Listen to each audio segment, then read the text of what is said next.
आप इस तस्वीर में खोपड़ियां देख रहे होंगे।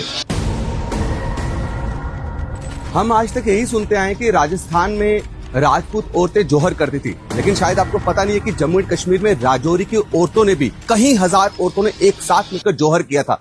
दोस्तों, आज मैं जम्मू एंड कश्मीर के एलओसी डिस्ट्रिक्ट राजौरी में आया हूँ, सिर्फ आपको यह बात बताने के लिए कि जब 15 अगस्त 1947 को देश आजाद हुआ, जब पूरा देश आजादी का जश्न मना रहा था, तब राजौरी के हिंदू और सिख परिवारों ने, खास करके हिंदू और सिख औरतों ने उसकी कितनी बड़ी कीमत चुकाई है। शायद आपको ये भी ना पता हो कि देश 15 अगस्त को आजाद हुआ था, लेकिन राजौरी 13 अप्रैल 1948 को आजाद हुआ था। 6 महीने तक यहाँ पर कबाली रहे। उन कबालियों ने हर एक हिंदू और सिख परिवारों को बेरहमी से मारा था। आप मेरे पीछे बलिदान भवन देख रहे होंगे।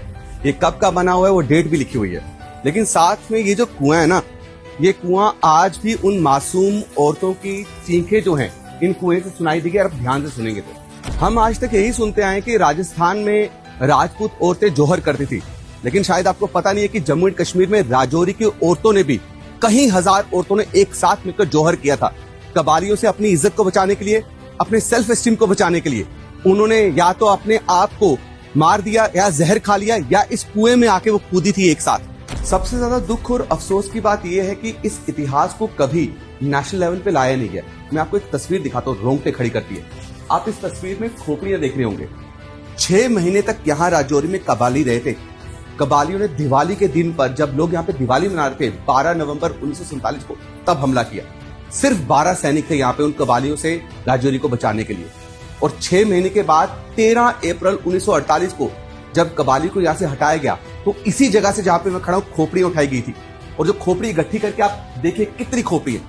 और ये सारे उस टाइम के शहीद हैं जिनको बेरहमी से पीटा गया था, बेरहमी से मारा गया था। ये वो औरतें हैं जिन्होंने जौहर किया है, जिनके परिवार वालों ने अपने बहू बेटी को खुद मारा।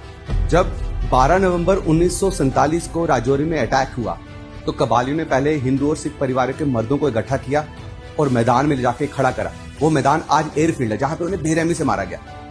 मर्दों को पता था कि उनकी औरतों को बचाना बहुत मुश्किल है, उन्हें अबडक्ट कर दिया जाएगा।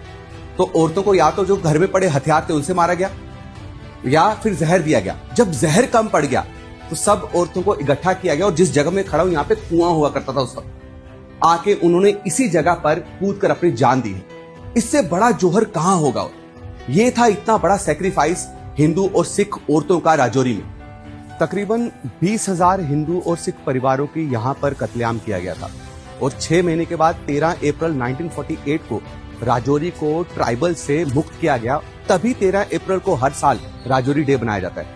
इसी जौहर की वजह से राजौरी के लोगों ने, हिंदू और सिख परिवारों ने कई सालों तक दिवाली नहीं मनाई। ये था राजौरी का इतिहास। तो आप में से किस किस को इस जौहर के बारे में नहीं पता था, हिंदू और सिख परिवार के औरतों के सैक्रिफाइस के बारे में नहीं पता था, कमेंट सेक्शन में जरूर कमेंट कीजिएगा।